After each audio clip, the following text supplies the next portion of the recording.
Olá, pessoal. Eu sou o professor Álvaro Guimarães de Oliveira e acabei de fazer um trabalho mesmo. Me deu muito trabalho. É um assunto certamente que ele é complexo. Ele é complexo primeiro porque você percebe. Os economistas que são responsáveis por esses assuntos, eles têm muita dificuldade em entender. Inflação e moeda são muito complexos.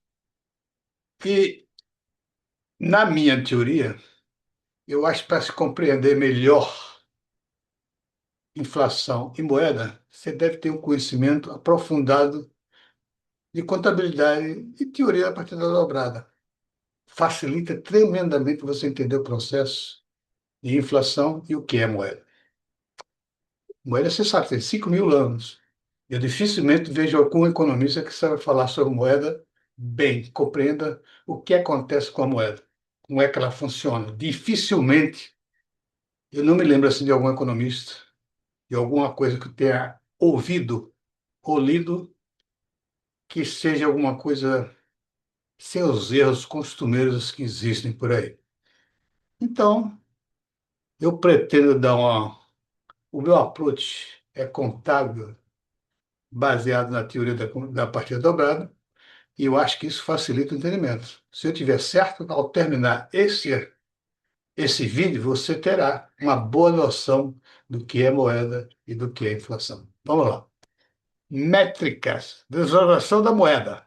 Desvalorização da moeda começa por aí. Mais um erro primário de economista. Você vê, mas é toda hora os economistas falando da desvalorização da moeda. Aí você pergunta, mas está desvalorizando em relação a quê? Moeda não se desvaloriza.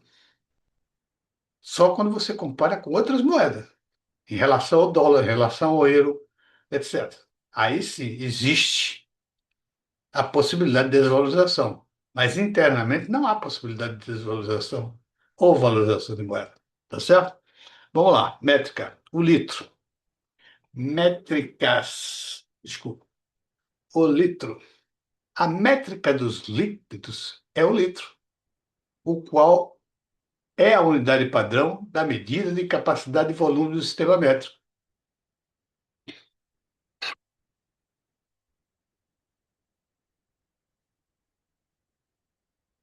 Sistema métrico. Um litro é igual a decímetro cúbico. Mil decímetro cúbico. Se compra um litro de leite por 15 agora e no final do mês está a 20, foi o preço que aumentou ou o litro?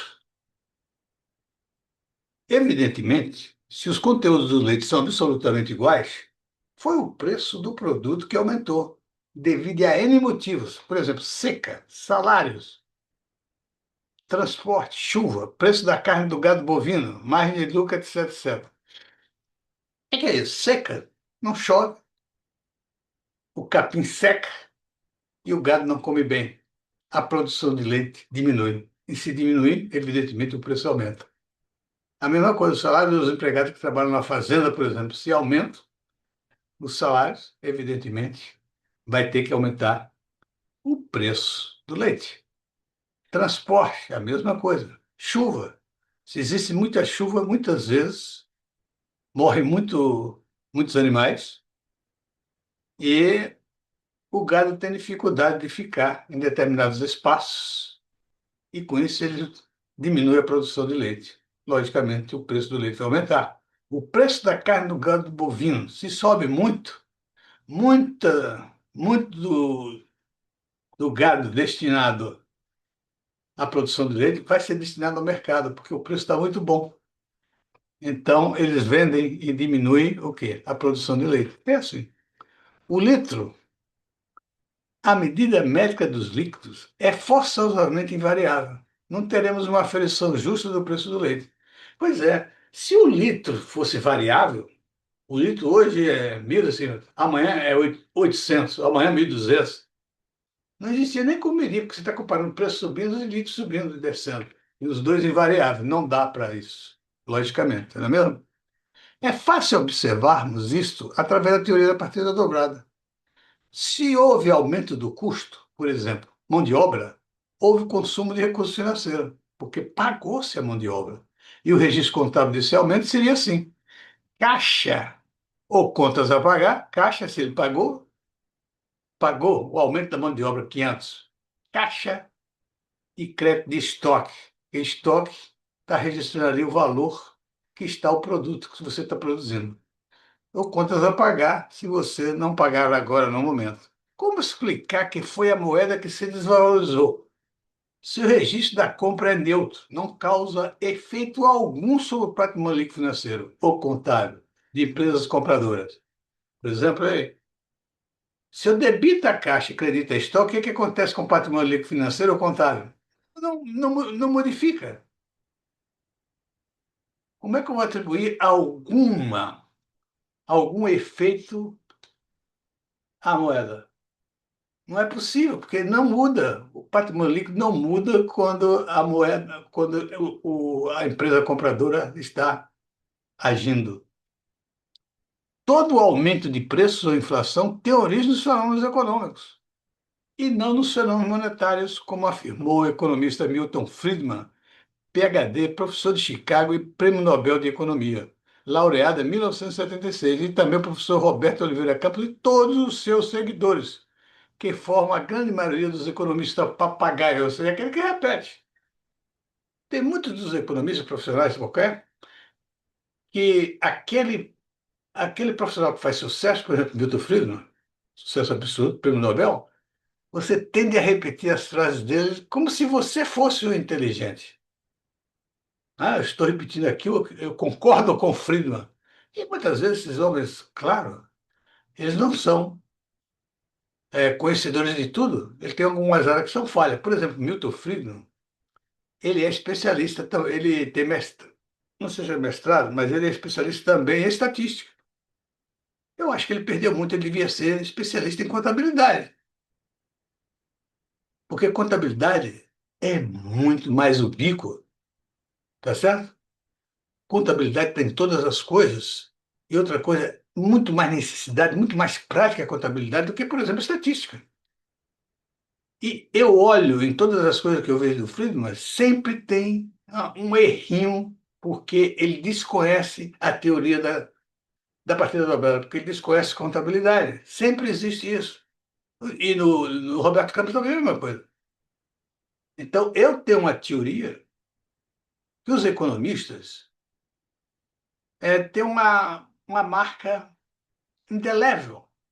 Ou seja, eles não conhecem contabilidade, não conhecem teoria da partida dobrada, que é fundamental para se entender a economia. Economia não pode ser entendida perfeitamente sem conhecer contabilidade, sem conhecer teoria da contabilidade. Principalmente as coisas mais. é, Se você olhar as coisas que os economistas erram muito, são exatamente as coisas que dependem de contabilidade e de partida dobrada. Por exemplo, a inflação. A inflação, se você tiver conhecimentos contábeis profundos, você entende com certa facilidade. Se não tiver, não vai entender. O economista não entende de inflação. O economista erra muito. Inclusive, esse aí é o Milton Friedman, PhD em economia, laureado, prêmio Nobel, e errou brutalmente. Dizer que a inflação tem por base o crescimento exagerado da moeda. A mesma coisa é o Roberto Campos. Roberto Campos bate na tecla sempre que inflação é a expansão da moeda. E mesmo com a crise de 2008 nos Estados Unidos, provou cabalmente. É impossível a moeda crescer sozinha e comprar. Não existe isso. Na crise de 2008 foi bem entendido isso. O que que houve? O aumento exagerado multiplicou por 20 a base monetária dos Estados Unidos para conter o que a crise que estava ameaçando os Estados Unidos. E conteve. Mas olha só, a taxa de juros caiu brutalmente, foi a zero. A inflação caiu brutalmente. E o PIB não cresceu. Exatamente o contrário do que pensa Milton Friedman e do que pensa Alberto Campos. Por quê? Porque esses homens não entendem contabilidade. É claro, se você despejar dinheiro na economia, o Brasil está na situação perfeita para isso. Eu acho que a situação do Brasil é ao contrário de aumentar a taxa de juros, é jogar dinheiro na economia. Joga dinheiro na economia, a taxa de juros vai lá para baixo, as pessoas começam a investir, começam a ganhar dinheiro, começam a aumentar a oferta e a inflação vai se equilibrar. É só saber como jogar o dinheiro, como despejar o dinheiro. Despejar o dinheiro não é simplesmente jogar na despesa, não. Despejar dinheiro, para mim, é com muita competência. Escolher os melhores projetos, projetos mais lucrativos. Por exemplo, é, energia eólica, energia sustentável, tá certo? Por exemplo, a terras raras. Investe em terra rara, bota muito dinheiro em terras raras, que nós vamos ganhar muito na economia. E não vai provocar inflação, ao contrário, vai reduzir a taxa de juros, vai reduzir a inflação e vai aumentar o crescimento econômico. Aumentar a taxa de juros faz totalmente ao contrário. Se aumenta a taxa de juros, impede o crescimento das empresas consequentemente, a inflação cresce e a economia vai ser reduzida, vai ser freada para poder reduzir a inflação. Isso é um absurdo, é uma coisa totalmente absurda, ilógica. Você, você atacar a economia aumentando os juros para quê? Para que a economia não cresça, para que haja desemprego, para que as empresas não tenham lucros e para que a economia não cresça. Isso é ao contrário do que se pode fazer, ao contrário, como jogar muito dinheiro na economia. Escolhe os melhores projetos, bota dinheiro nesses melhores projetos, projetos que se autopagam, ou seja, eles têm uma rentabilidade maior do que a taxa de juros que está pagando. E o que é que vai acontecer? Os juros vão cair, a inflação vai cair, as empresas vão crescer, a economia vai crescer. É isso que se quer. Não aumentar a taxa de juros para quebrar a economia, para poder a inflação descer. E olha, basta dizer essa última etapa agora, tem quantos anos? 21. O ano de 21, março de 21, começa o aumento da taxa de juros. Olha, tem quantos anos? 5 anos. A taxa de juros subiu, está em 15%. Tem 15%, quase um ano ou mais que a taxa de juros está 15%. E outra coisa, o Lula atacou Roberto Campos. E Roberto Campos estava aumentando a taxa de juros e coloca o Galípolo. Para quê? Para reduzir a taxa de juros. O que o Galípolo fez? Aumentou um pouquinho, chegou aos 15% e parou nela. Tudo combinado isso, porque não tem justificativo para você aumentar a taxa de juros por tanto tempo, 15% ao ano, a Selic, e a taxa de juros continuar do mesmo jeito que está, como está, 4,5%, 5%. Taxa de juros reais, 11%. É um absurdo isso. Os economistas não entendem de economia. Chega de economista tomando conta do Banco Central. Não entende, não tem capacidade de dirigir o Banco Central. Olha o sucesso, o resultado do Banco Central com os economistas. Tem quantos anos que os economistas dominam o Banco Central? Desde o início. E qual o sucesso? Zero. Olha a inflação no Brasil. Chegou a um ponto que teve que se fazer o plano real. Fez-se o plano real, muito bem, daqui a pouco começa a estourar tudo de novo. Por quê? Porque o economista não entende. Ele acha que a taxa de juros reais vai diminuir a inflação. Não é ao contrário, a taxa de juros reais vai aumentar. A taxa de juros vai alta, vai aumentar a inflação. Ué, quantos anos tem isso? Só essa última etapa agora são 5 anos. E o que foi que aconteceu com a inflação no Brasil? Foi o que aconteceu com o crescimento pífio em função da taxa de juros alta. E outra coisa, meu amigo, é como dizia Einstein, se você faz as mesmas coisas e espera outro resultado, você é um bobão, tá certo? Você é um maluco. O que faz? E os economistas estão nessa definição. Eu tenho a impressão que o Einstein já decidiu isso antes, que os economistas estavam fazendo isso. Os economistas estão aumentando a taxa de juros, aumentando a taxa de juros, não, claro que estou falando do tempo agora, da taxa de juros, e esperando que os resultados fossem melhores. Nunca deu resultado melhor. Isso eu desconfio, existe uma teoria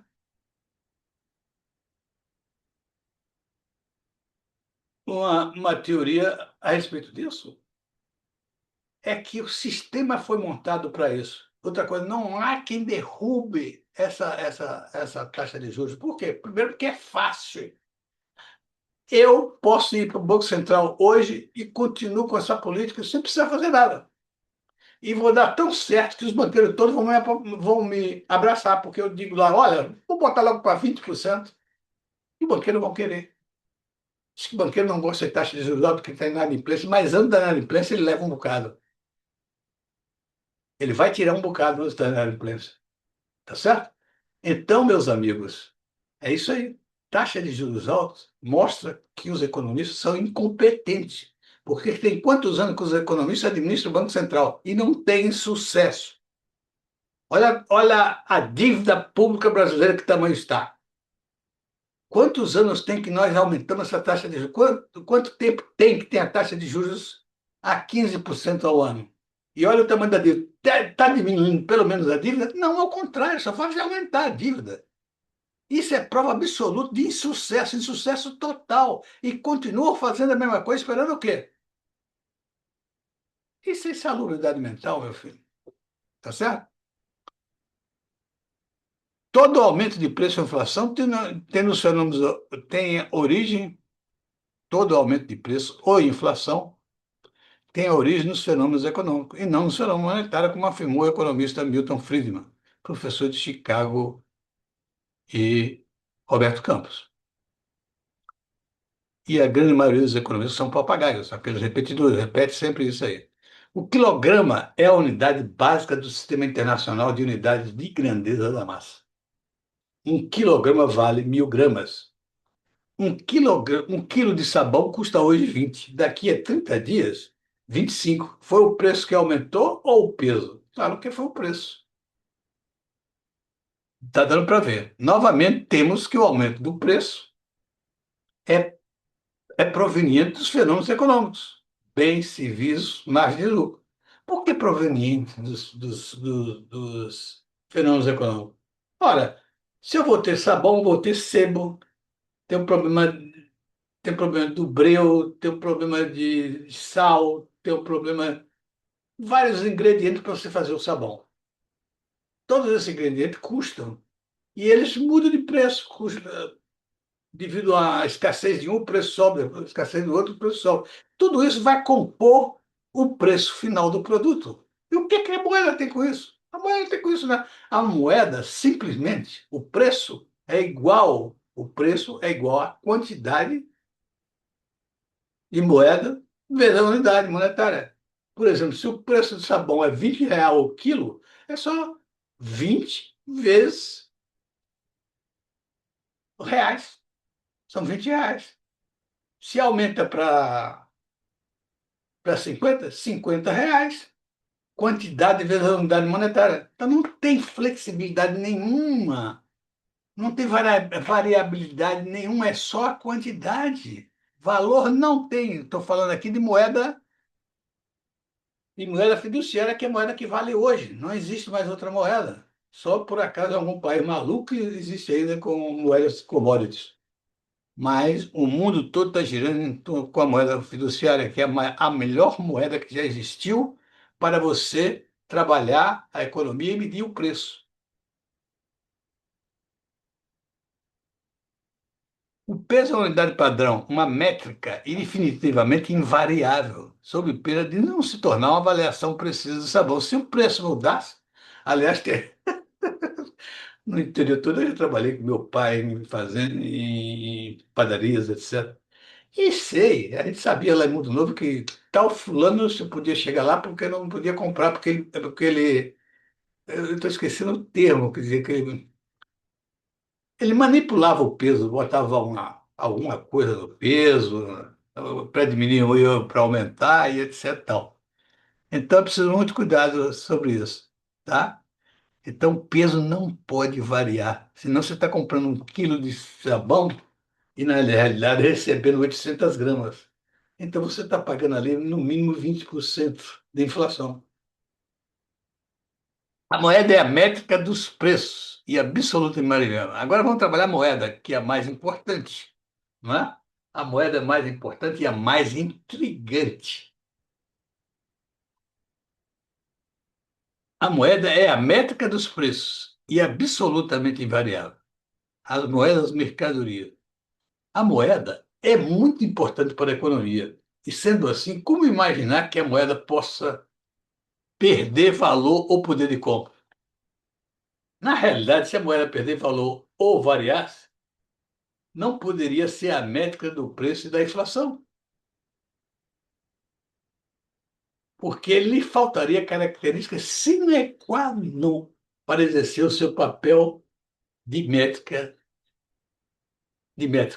a invariabilidade. Não pode ser uma métrica se for variável a medida. Na realidade, se a moeda perdesse valor variável, não poderia ser a métrica do preço da inflação, porque lhe faltaria características sine qua non para exercer o seu papel de métrica, a invariabilidade. A métrica só pode ser métrica uma unidade que não varie. As moedas que vigoravam no sistema padrão ouro, vamos ver isso aqui bem que vai esclarecer isso, eram as chamadas moedas commodities, ou mercadorias. Uma das principais características delas era o seu valor intrínseco, que era também o calcanhar de Aquiles delas. Característica essa que as faziam variar e, consequentemente, perderem ou ganhar valor de compra. Aí fica tudo ferrado. Se eu tenho uma moeda de ouro, tá certo? E o processo é moeda de ouro, eu vou comprar alguma coisa, eu preciso saber como é que está o peso do ouro. Se houver previsibilidade que o preço do ouro vai aumentar, eu vou querer, eu tenho uma moeda de 10, eu vou querer, em vez de 1 quilo de açúcar, 2 quilos de açúcar para a minha moeda, porque estou prevendo que ela vai dobrar de preço. Então, o sistema foge por completo, complica-se tudo novamente. Então, é preciso que tenha uma métrica cuja unidade seja invariável. No caso, a moeda fiduciária, que ela não tem valor intrínseco, não tem valor algum. Ela só tem credibilidade que é emprestada pelo governo que a emite. Porque o governo que a emite, além de forçar o uso dela, ele garante recebê-la de volta. É aí que está o poder da moeda fiduciária. Mas ela não afeta preço, não afeta inflação, não afeta nada, porque ela não tem valor algum. Como eu posso perder valor se eu não tenho valor algum? A moeda fiduciária não tem valor algum. Então ela não pode perder valor. Tá bem? Muito bem, então vamos lá. Era exatamente essa característica das moedas commodities que provocava muita confusão e incerteza nas operações de compra e venda. Você não sabia se é o produto que está aumentando ou é o valor do ouro, do valor intrínseco que tem na moeda. Então era muito confuso. E este foi o principal motivo do sistema financeiro internacional para substituí-las pelas moedas fiduciárias. E sendo assim, o padrão ouro deixou de existir, porque o padrão de ouro é muito complexo, confuso. As moedas têm valor intrínseco no padrão ouro, e como tem valor intrínseco, os valores intrínsecos variavam. Então tinha duas variações, tinha variações dos produtos e variações da moeda. E isso era impossível você se orientar dessa maneira. A moeda ouro, por exemplo, seu valor intrínseco era totalmente de ouro, ou continha parcialmente algumas gramas de ouro. Isto provocava dificuldade e incerteza para determinar o seu valor real. Ficava muito confuso as complicações, as negociações. O preço desta moeda era definido em função do preço do ouro. Sendo assim, o seu valor sofria variação do preço do seu metal precioso, lógico. Em épocas de incertezas constantes, quem aumentava era o preço do ouro ou dos bens e serviços? Confuso, não é mesmo? A substituição das moedas commodities pela fiduciária. A solução para esse problema, naturalmente, foi substituir no sistema financeiro internacional as chamadas moedas commodities, ouro, prata, etc., pelas moedas fiduciárias, aquelas que não têm valor intrínseco, ou seja, valor algum, valor zero. E por isso mesmo, a mais adequada moeda que já existiu para desempenhar o papel de moeda de troca.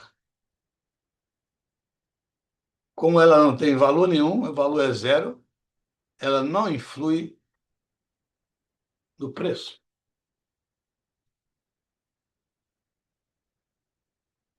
A garantia delas, a sua credibilidade é oferecida pelo governo que as emite.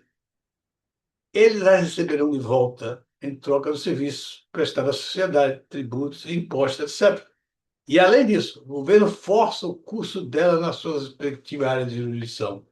É preciso que compreendamos que a melhor moeda para lidarmos com as operações econômico-financeiras será aquela que não tem influência alguma nos preços.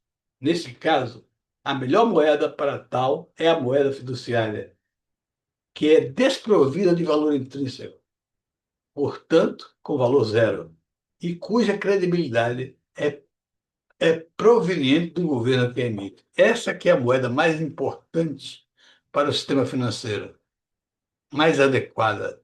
Todas as moedas fiduciárias são iguais. Isso é de uma, impor- isso é de uma importância enorme. É de uma importância enorme. Por quê? No padrão ouro, tinha uma moeda que era de ouro, outra moeda de prata, outra moeda de estanho, outra moeda disso, daquilo. Elas eram diferentes. Agora, com a moeda fiduciária, todas são absolutamente iguais. O que as diferencia uma das outras são seus respectivos países emissores. O dólar é a moeda fiduciária preferida devido à pujança da economia americana e no seu poderio bélico. Na realidade, não existe moeda forte. O que existe são países emissores fortes, econômica e belicamente, como os Estados Unidos. A moeda fiduciária real é igual à moeda fiduciária dólar, à moeda fiduciária euro. O que diferencia qual é o país que emite. Quem emite o dólar é os Estados Unidos. Quem emite o euro são os países europeus. E quem emite o real é o Brasil. Então, por aí, você vê a diferença que existe entre essas moedas. Provas definitivas e incontestáveis o- da inva- da invariabilidade da moeda. Imaginemos o seguinte. Caramba. Imaginemos o seguinte: existem três empresas no país X com o seguinte poder de compra: dinheiro e estoque. A empresa A tem o poder de compra, PC poder de compra de 500 em dinheiro. A empresa B tem o poder de compra em estoque, 400. A empresa C tem o poder de compra em estoque, 300. O total do PC das três empresas é 1.200. Análise do poder de compra da moeda. Inicialmente, as posições Inicialmente, as posições das empresas indicam que elas têm poder de compra total de 1.200, caixa 500, mais 700 de estoque, que é 400 da B e 300 da C. No momento seguinte, a empresa A comprou o estoque da empresa B por 500. Quem está comprando é A, quem está vendendo é B, 500. A empresa A troca seu dinheiro pelo estoque de B, que vale 500. Portanto, para a empresa A, não houve ganho ou perda nessa transação. Para a empresa A que está comprando, que preste atenção que sempre a empresa que compra não ganha nada. Não ganha nem perde nada. Ela é imune de resultado, porque a moeda não varia. Tá certo? Portanto, por outro lado, a empresa B vendeu para A. Agora veja ao contrário. A empresa B está vendendo para A. Por 500, o seu estoque ele custou quanto? 400. Está óbvio. Desta maneira, B obteve um lucro de 100, o que a possibilitou comprar o estoque da C por 500. A empresa B, como compradora, como já sabemos, não obtém resultado algum, porque ela está comprando alguma coisa. Você compra alguma coisa, você não perde nada. Eu digo, meu carro, 100 mil. Eu pago 100 mil se achar que vale. E eu pagando 100 mil, 100 mil é o valor do carro. Então não tem perda de ganho. Tá certo? E outra coisa, eu estou comprando. Eu não tenho nada. Eu estou comprando. Tenho dinheiro, troco, pronto.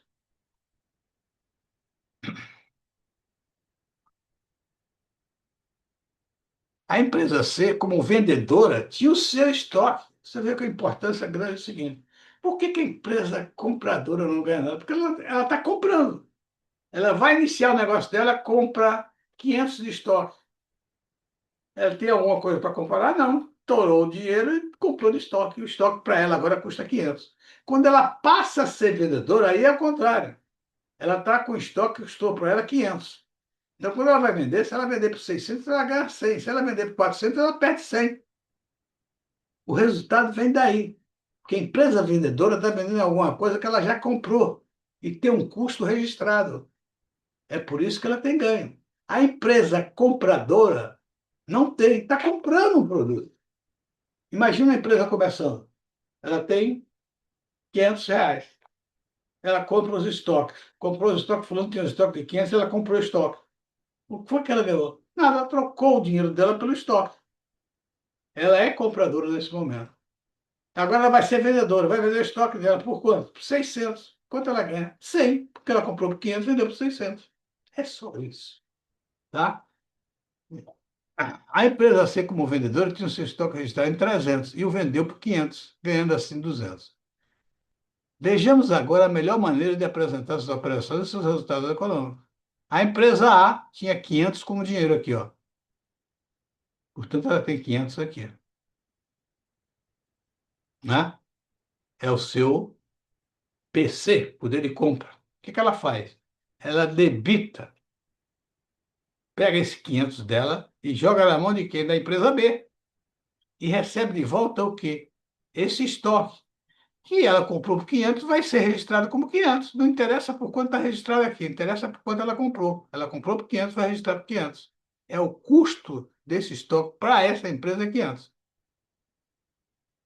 Tá certo? Muito bem. Então, ela simplesmente trocou o dinheiro que ela tinha pelo estoque e ficou com 500. Agora vem a empresa B. A empresa B jogou 500 aqui. A empresa A jogou 500 na empresa B. A B entregou o quê? 400. É o que ela tinha registrado, 400. Quando ela entrega esse, sobra quanto? 100. Isso é o lucro que ela teve. Então, ela passa a ter um estoque de 500 e, aliás, um caixa de 500, estoque zero e um poder de compra final de 500. Porque 400 que ela tinha inicialmente, mais 100 vai dar 500. Tá certo? Muito bem, empresa C. A empresa C foi a empresa B que, com os 500 que ele obteve, ele tira esses 500 e joga para a empresa C. Olha lá, debita 500 e credita a empresa C 500. Então, ele comprou o estoque dela por 300. O estoque por 300 não. O estoque dela custava 300 para ela, e não importa para a empresa B. A empresa B, o seu estoque vale quanto ela pagou. Pagou 500. Então, o estoque custa para ela 500. Então, ela não ganha nada nem perde nada. Tá certo? E a empresa C, o que que aconteceu? Ela vendeu por 500, recebeu 500, um estoque que ela tinha que custou para ela 300. Então, obviamente, ela ganhou 200. Tá lógico isso? Então, o PF inicial, que era 1.200, né? 500 mais 700, passa para ser 300. 500 mais estoque de 1.000. Ou seja, se era 1.200, passou 1.500, houve um lucro aí de 300. Qual foi o lucro de 300? O primeiro foi da empresa B, R$ 100. A empresa B ganhou 100. E depois a empresa C ganhou quanto? 200. 300, 1.200 com 300, 500. Tá lógico? Muito bem. O fenômeno monetário jamais, jamais provoca inflação. E era o que dizia o Milton Friedman, que era o responsável pela inflação, era o fenômeno monetário. Isto, não é absurdo, estou dizendo que é um erro do Milton Friedman, que não entendeu o que era inflação. Por que isso? Porque ele não entendia contabilidade, não entendia a teoria da partida dobrada. E se ele entendesse, como no caso eu entendo e descobri por que isso aconteceu, tá certo? Tudo bem. Mas, lógico, todo mundo erra. É fácil observar que as empresas que compram trocas, que compram, trocam suas moedas por bens e serviços. A empresa que compra, né? O que que eu estou fazendo? Eu estou trocando as moedas que eu tenho, Eu tenho 500. Se eu vou comprar, o que eu estou fazendo? Eu pego minha moeda de 500 e dou para o produto que eu quero. Eu estoco, traz estoque para cá, toma 500 aí. Eu troco dessa maneira. É fácil observar que as empresas que compram trocam suas moedas por bens e serviços de valores iguais. Quando eu troco meus 500 aqui, eu quero ver qual é o valor que tem lá no estoque. Tem 500 aí? Tem. Então traz aqui. Tá certo? Eu aceito. Ele me diz, olha, isso aqui custa tanto, isso aqui custa tanto, isso aqui, eu somo e dá 500 que eu comprei, quero. Pago os 500 para ele. É isso aí. Podemos notar no quadro acima que a empresária começou com poder de compra de 500 e comprou o estoque de B que valia 400 por 500. Terminaram com o mesmo poder de compra, 500, ou seja, não ganhou e perdeu nada. A empresa B, por sua vez, vendeu a empresa A. Aqui já é o contrário, ela está vendendo. Ela vende o seu estoque por 400. De 400 por 500, gerando um ganho de 100, óbvio. Desta maneira, ela que antes desta operação de venda, ela já tinha um poder de compra de 400, que era o estoque. Com o ganho de 100, terminou com o poder de compra de 500, que é exatamente o montante de dinheiro que ela recebeu. Está lógico isso? Claro que está. Já a empresa C, cujo poder de compra era igual ao valor do estoque 300, vendeu a empresa B por 500, gerando um poder de compra adicional de quanto? De 200. Então, ela tinha um poder de compra de 300, ganhou 200, ficou com o poder de compra de 500. Então, jamais, jamais, como eu disse aqui, o fenômeno monetário jamais provoca inflação. Não, quem provoca a inflação é o fenômeno econômico. O enigma, o enigma contábil. Depois das operações, o poder de compra das três empresas passou de 1.200 para 1.500. Portanto, houve um aumento de 300. Analisando a variação do total do poder de compra, podemos notar que o dinheiro não teve participação alguma nesse aumento. O total de dinheiro inicial era de 500 e terminou com o mesmo valor. Olha, isso é repetitivo, mas eu acho válido repetir, como eu acho válido que você deva ouvir esses vídeos pelo menos umas 10 vezes. Porque é um assunto que todo mundo erra. Os economistas, os melhores economistas do país, erram sempre sobre inflação e sobre moeda. Não sabem como começou a inflação, não sabem como controlar. Você já pensou que o Banco Central, quantos anos tem o Banco Central? Sempre dominado pelos economistas. E nunca soube controlar a inflação. O Banco Central não sabe controlar a inflação. Os resultados são pífios. Pífio não. Não tem resultado. Só tem sucesso o Banco Central no controle da inflação. Quem paga somos nós. Esse ano vai ser uma. Esse ano, o ano passado, vai ser perto de 1 trilhão as despesas financeiras relativas à política de juros altos para combater a inflação. O ano passado foi 900 bilhões. O ano anterior foi 600 bilhões. É um absurdo que se paga de dinheiro para controlar a inflação e não se controla. Não era melhor criar uma nova estratégia? Por que não adaptar a estratégia do quantitative easing que foi aplicada nos Estados Unidos e aplicar aqui no Brasil? Parece que os economistas não sabem pensar. Só pensam numa coisa só, não mudam.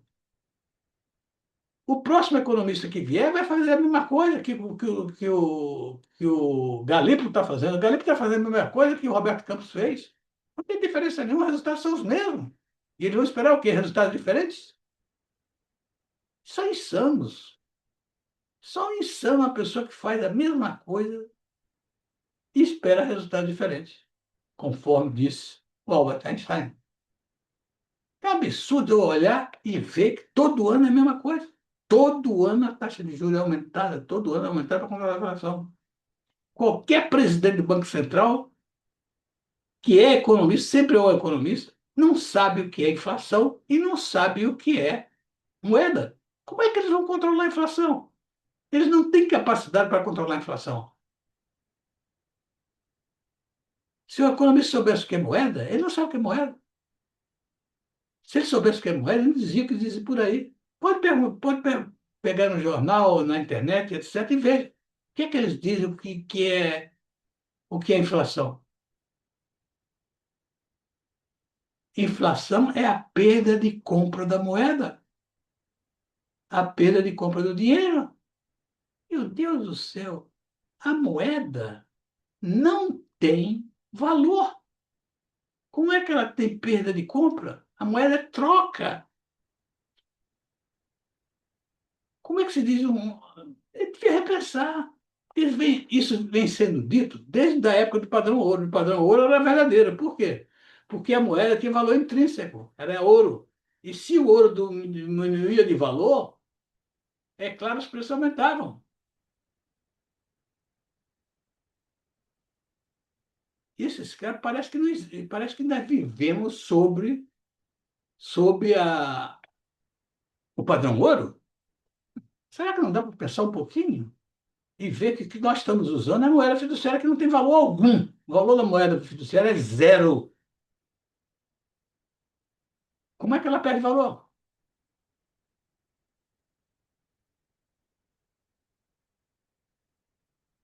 E outra coisa, dinheiro, moeda, a mesma coisa, não ganha e nem perde valor. O dinheiro é um intermediário para lucro, é um intermediário para rendimentos. Mas o dinheiro em si não ganha nem perde valor. É mesmo, é a moeda. É fácil você observar pela moeda. Moeda é dinheiro. É a moeda. Não tem valor nenhum. Se tem a moeda fiduciária, pode ser um botão de plástico, pode ser moeda. E nem isso precisa mais. Vai ter aí os meios de pagamento moderno, que não precisa mais de moderno, de moeda. E Pix, você precisa mais de dinheiro? Não, chega lá, debita no Pix, acredita no Pix e pronto.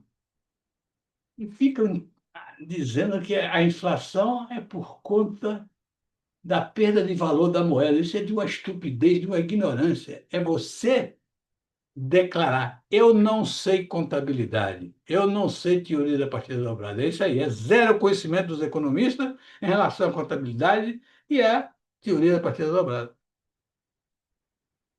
E eu estou dizendo não é para ofender, não. Ao contrário, eu estou dizendo aqui é para, ao contrário, alertar que existe um defeito grave na formação dos economistas que impede eles serem melhores economistas do que são. Impede que eles resolvam, por exemplo, o problema da inflação, que eles consigam dominar a inflação. Por quê? Porque eles não sabem o que é inflação e não sabem o que é moeda. Como é que eles vão dominar?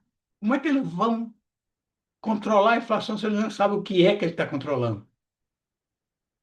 Não dá, meu amigo. O enigma contábil. Teoria, vou utilizar aqui a teoria da partida dobrada para explicar esse enigma, o enigma contábil. Depois das operações, o poder de compra das três empresas passou de 1.200 para 1.500. Portanto, houve um aumento de 300. Analisando a variação total do poder de compra, podemos notar que o dinheiro não teve participação alguma nesse aumento. O dinheiro não tem participação nisso. O total do dinheiro inicial era 500 e terminou com o mesmo valor 500. Por aí você vê o que eu estou querendo dizer. O ganho foi obtido pela empresa B, que aumentou seu preço de estoque em 100. Como é que você aumenta seu dinheiro? Não dá. O dinheiro serve para troca. O dinheiro serve como medida de valor. Ele não é valor. Então ninguém pode ganhar dinheiro com dinheiro. O que você ganha é se você comprar um ativo. Por exemplo, se eu comprar um carro de 100 mil e vender por 150, eu ganho 50 mil. Mas como é que eu vou ganhar 50 mil se eu tenho 100 mil?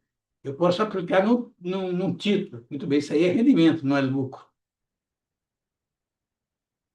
E aí você vai entendendo o que é moeda, que o economista não entendeu até hoje. E moeda tem mais de 5 mil anos.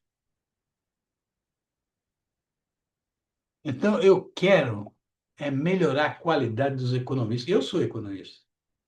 Eu quero melhorar a qualidade dos economistas. Se eu puder ajudar, eu sou um professor há mais de 45 anos. E lutei a minha vida toda para mostrar esse pessoal o que é contabilidade, o que é teoria da partida dobrada, como se faz isso. E o que eu notava é uma falta de interesse total. Eu sou expert em contabilidade. Já escrevi 13 livros de contabilidade. Vou dizer isso para vocês. Eu sou expert em contabilidade. Eu conheço o funcionamento, o funcionamento do sistema contábil como eu conheço a minha mão. Eu sou mais inteligente que alguém? Não. É porque eu tenho interesse, eu gosto de contabilidade, eu estudo contabilidade, eu trabalho com contabilidade, eu ensino contabilidade. É por isso.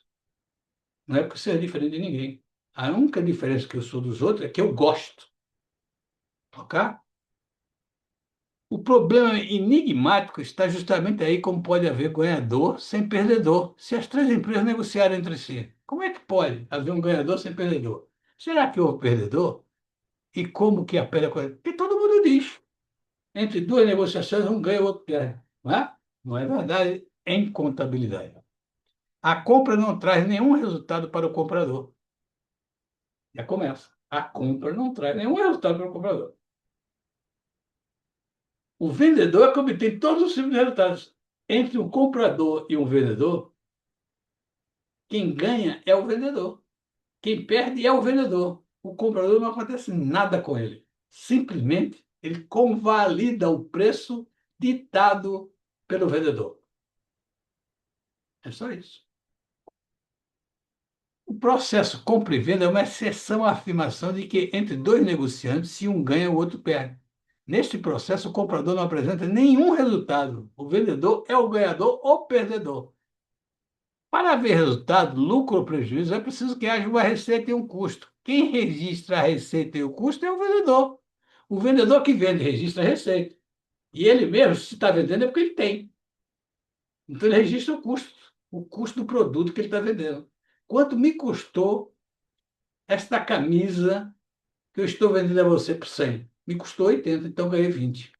É isso aí que é a contabilidade. É isso aí que é o mistério. Então, o vendedor que ganha ou perde. Se ele vender a camisa que custou a ele 80, vender por 50, ele perde 30. E ao comprador, nada. Eu vou comprar uma camisa. Quanto é a camisa? 50, porque eu achei que vale 50, comprei por 50. Qual é o resultado que eu tenho? O resultado de quê? Eu estou comprando uma camisa. A única coisa que pode dizer, você pode olhar para mim, pô, você pagou caro por essa camisa. Só. Mas resultado nenhum tem. Isso não dá resultado. O comprador, no ato da compra, registra apenas saída de caixa como custo ou despesa se consumir a compra. E no futuro, quando a referida compra for revendida, registrará a receita e o custo. Tá certo? Então, eu compro alguma coisa, o que é que eu registro? Saída de caixa. Comprei dinheiro, saída de caixa. E agora eu tenho uma camisa que me custou R$ 100. Se eu ficar com essa camisa para sempre, acabou. Agora, se eu for revender essa camisa, quando eu revender, eu vou ter uma receita, revendi por 120, uma receita de 120. E olha lá quanto me custou a camisa. 100. Então eu ganhei 20. Só isso. Vejamos a seguir o que aconteceu de acordo com a teoria da partida dobrada. A empresa comprou por 500 o estoque da empresa B. 500. Conforme o quadro acima, a empresa A trocou os seus 500 por um estoque da empresa B.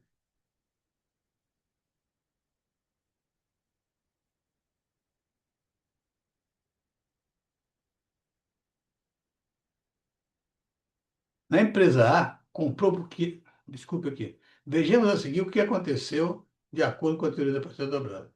Na empresa A, na empresa A, comprou por 500 o estoque da empresa B. Então, ela comprou. Ela tinha 500, debitou 500 e o crédito vai ser lá na empresa B. Ela debitou 500 e recebe o estoque. De quanto? 500. Ela pagou 500, vai ser esse valor o estoque dela agora. Então, é zero que ela ganha. Nada, absolutamente nada, não tem efeito nenhum isso. Porque veja só, quando eu compro, eu estabeleço meu custo.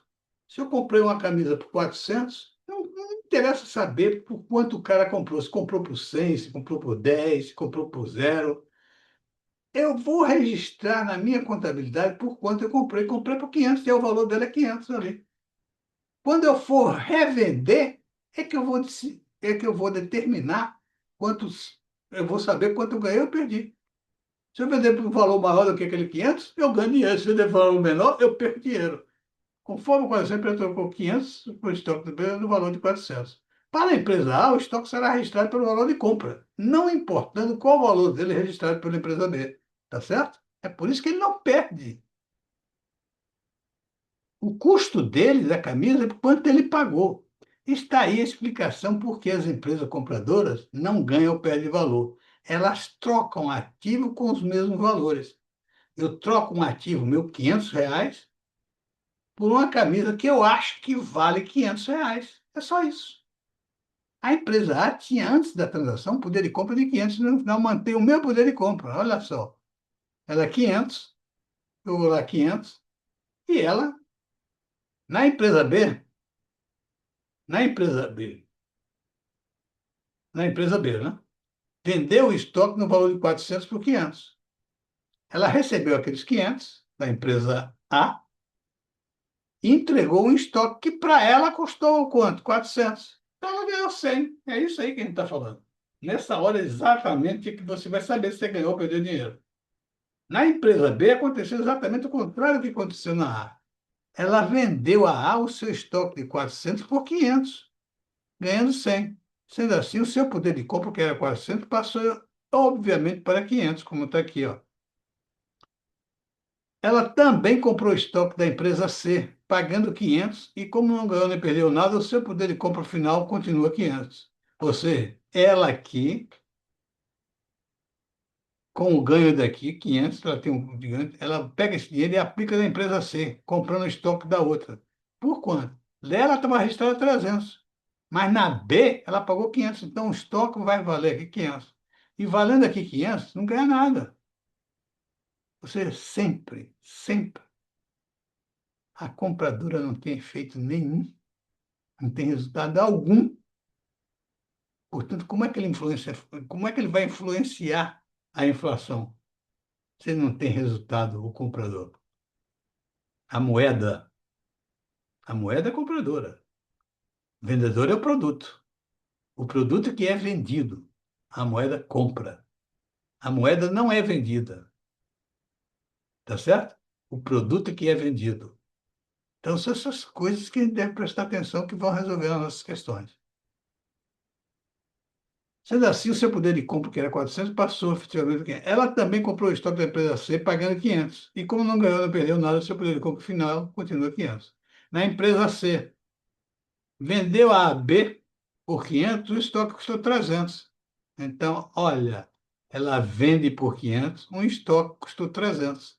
Então, o ganho dela é 200. E qual é o PC dela? O poder de compra final, 500. 300 que ela tinha antes, com ganho de 200, 500. Exatamente o valor que foi acreditado aqui. A empresa, se ao vender o seu estoque, ele custou 300 por 500, obteve um lucro de 200. Desta maneira, como ela tinha um poder de compra inicial de 300, terminou com 500. Tá bom? Está cumprido, mas olha só, é um assunto complexo e tem que ser assim, mastigado. Podemos então concluir com absoluta certeza que a perda do poder de compra se dá na quantidade e não no valor da moeda fiduciária, que não tem valor algum. Você viu que todo o valor que foi perdido aí foi em termos de quantidade.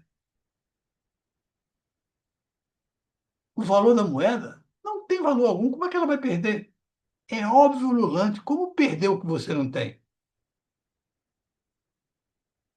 A desvalorização da moeda só existe quando a moeda é comparada com outra.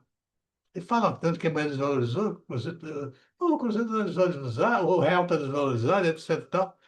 Olha só, uma casa de câmbio onde moedas são negociadas é um exemplo perfeito e interessante. Elas estão sendo, elas estão sendo comparadas a uma moeda com outra, e com isso determinando a desvalorização ou valorização entre as moedas.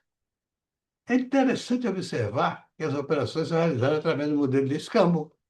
Na casa de câmbio, é escambo. Eu troco dólar por reais e troco reais por euro. Então é escambo. Só existe isso. Eu não tenho uma moeda que eu compro que sirva para comprar as outras. É escambo. Talvez o dólar, você compre o dólar, que você pode comprar com dólar, você compra as outras, porque é muito aceito. Ele faz um papel de moeda, mas o resto não. Eu vou comprar euro, eu vou morrer com euro na mão, porque ninguém quer. Ninguém quer, não. Determinadas pessoas querem, mas é muito difícil encontrar na hora um comprador de euro. Se o comprador tem reais e quer comprar dólar, só pagar reais por dólar. Além disso, a moeda é comprada e internalizada no país do comprador, no caso do Brasil, deixa de exercer o papel de moeda. Se eu compro o dólar, boto aqui no Brasil, acabou. Ele não é mais moeda, ele é um investimento que eu estou fazendo. Ele perde o direito ao custo forçado. Quer dizer, eu saio com o dólar para comprar. Ninguém é obrigado a aceitar. Eu posso entrar no restaurante, comer, e pagar a conta com o dólar, o cara diz, olha, dólar aqui eu não aceito. Tá certo? Deixa de exercer o papel de moeda, perde o direito ao custo forçado e, naturalmente, o seu poder de compra. Sendo assim, ela passa a ser um investimento cujo rendimento desculpa, é determinado pela variação do valor entre elas. Então, o rendimento que eu tenho, o ganho que eu tenho nos dólares que eu comprei, é variação entre o dólar e uma moeda qualquer.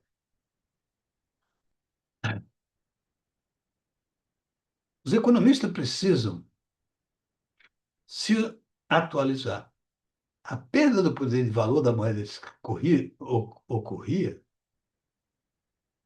quando o sistema financeiro internacional utilizava as moedas mercadorias que tinham valor intrínseco. Hoje, a moeda utilizada é a fiduciária, que não tem valor intrínseco, valor nenhum, só o poder de troca. E, portanto, não pode perder o que não tem.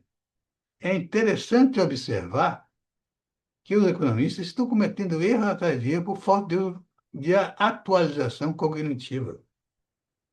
Mesmo depois da crise de 2008, né, quando houve aquela grande crise nos Estados Unidos, quando o quantitative easing foi inaugurado, provou cabalmente que a expansão monetária sozinha, ao contrário do que pensavam economistas como Milton Friedman, Roberto Campos e seus milhares de seguidores, reduz fortemente a inflação, reduz fortemente a inflação, juros e crescimento econômico. Eles insistem em explicar a inflação através da expansão monetária. O que é que eu quero dizer? Olha, quando houve a grande crise de 2008 nos Estados Unidos, o presidente do Banco Central dos Estados Unidos, que eu não estou me lembrando o nome dele agora na hora, ele mudou, abriu a caixinha e fez o quantitative easing. Ele despejou dinheiro na economia, imaginando qual seria o resultado. E como todo mundo, até hoje, mesmo depois do que existiu, até hoje os economistas ainda falam que você botar moeda demais na economia vai dar inflação. Ao contrário, se eu boto moeda demais na inflação, eu acho que o Brasil precisa disso. Colocar moeda, bastante moeda. Agora, saber como colocar, saber os investimentos certos e investir. Vai reduzir os juros. Sendo reduzidos os juros, o investimento das empresas vai aumentar. As empresas vão aumentar.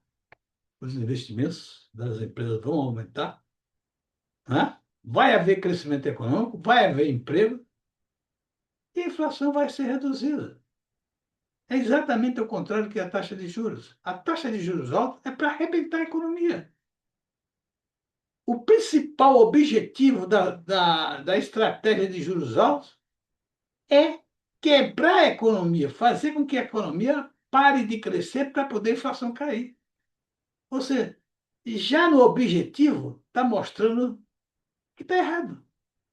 Eu estou objetivo a inflação, eu objetivo controlar a inflação, e primeiro eu preciso quebrar a economia.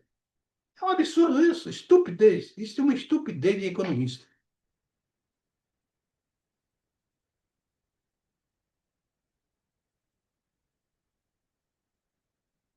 A inflação, juros e crescimento econômico. Então, lá naquela época, os juros foi para zero, até negativo na Europa, etc., juros negativos. A inflação foi para zero, o PIB não cresceu e a dívida decresceu. A dívida pública decresceu nos Estados Unidos. Eu acho que a diferença entre o economista e a avestruz é que o economista é aquele que mantém a cabeça enterrada no passado. Eu só vejo economistas dizer que a causa da inflação é a perda de valor da moeda. Isso é de uma estupidez enorme, porque isso existia lá, quando, quando se trabalhava com o padrão ouro. Mas o padrão ouro deixou de existir desde 1971. O Nixon Shock acabou com o padrão ouro.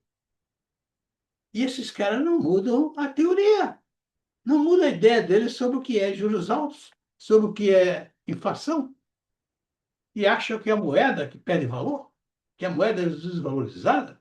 Isso é uma estupidez enorme. É preciso rever, é preciso voltar para a escola.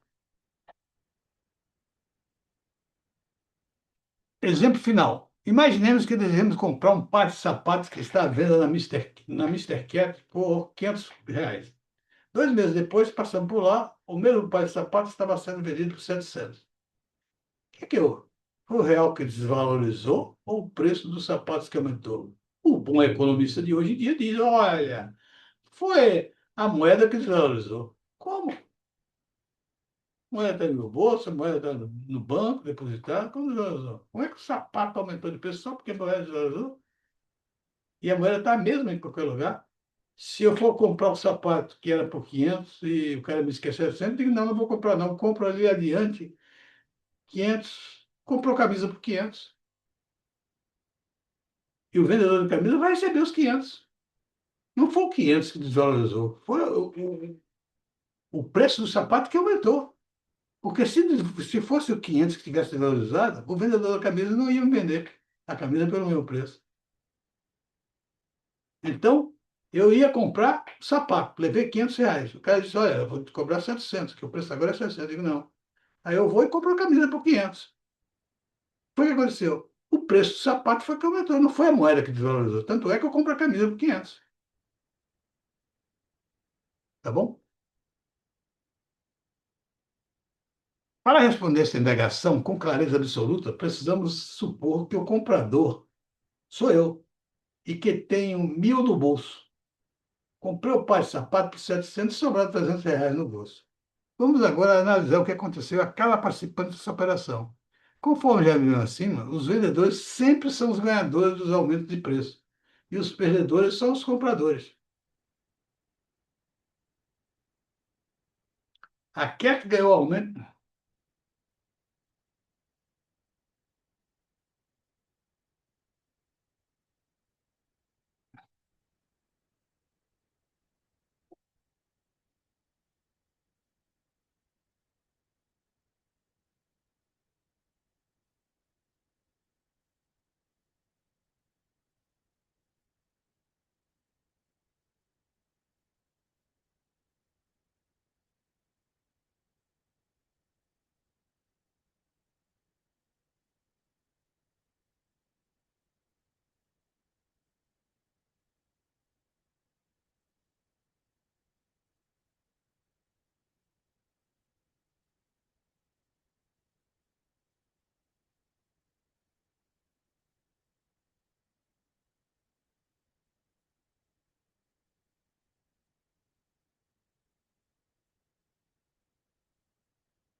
A Cat ganhou o aumento de 200, passando de 700. Eu, o comprador,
Desculpe aí, mas tive que consertar uns.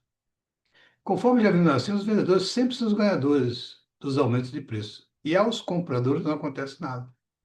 A CAT ganhou o aumento de 200, a ter, passando a ter R$ 700. O comprador, deveria ter um sapato de 500, mas agora ele é um sapato de 700. Se o sapato for para meu uso,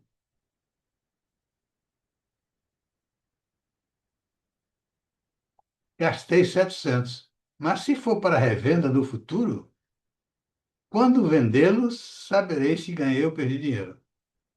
É fundamental entender o mecanismo do preço. A fórmula de preço, PE, é a seguinte: PE é igual a quantidade vezes unidade monetária.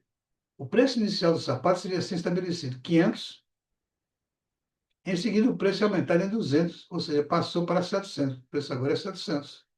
Quantidade 700, 700 moedas de R$ 1. O preço é determinado controlando. O preço é determinado, controlado e exercido pelo vendedor. Conforme vimos acima, a moeda é a métrica do preço. Se o preço é aumentado, quem ganha o aumento é o vendedor. E o comprador o adquire para consumo. E o comprador, e, desculpe, está um pouquinho de alguns livros. E, se o comprador o adquire para consumo próprio, despesa. Ou para transformá-lo e revendê-lo, custo. Ou simplesmente para revendê-lo, custo.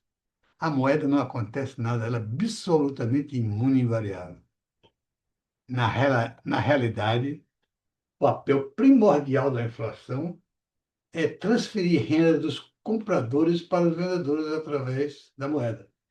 E isso é um problema social gravíssimo, porque essa transferência de renda é feita dos invisíveis, do povo, para os investidores, os ricos, que têm dinheiro para investir.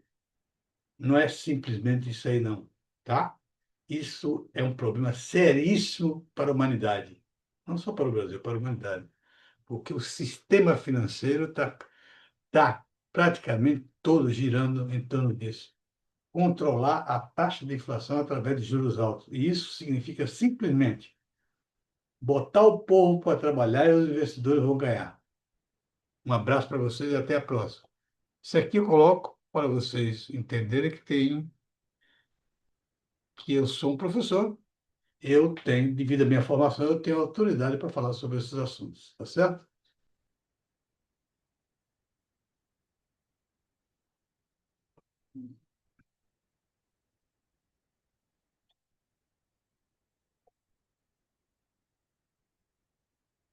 Pois é, pessoal. Pois é, pessoal. Agradeço muito a atenção de vocês. Um trabalho longo, evidentemente. É um trabalho um tanto quanto intensivo, que tem que ser, porque exige muita atenção tanto do professor, mais ainda do professor do que do aluno. E eu espero que vocês, com o vídeo na mão, possam ver esse vídeo duas, três, quatro, cinco, seis vezes, quantas vezes for necessário para você entender esse problema, que de fato é um problema real da humanidade. Pode olhar. Os economistas estão sempre falando a mesma coisa. Olha, a inflação, o motivo da inflação é a perda de valor da moeda. Só que moeda não tem valor. Moeda fiduciária não tem valor. Como é que ela vai perder o que ela não tem? Tá certo? Então isso é meio complicado. Mas com atenção, muita vontade de entender, dá para se entender. Ok? Um grande abraço, até a próxima.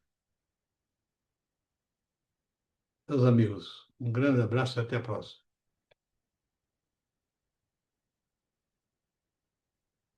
Agora acho que vai. Vai.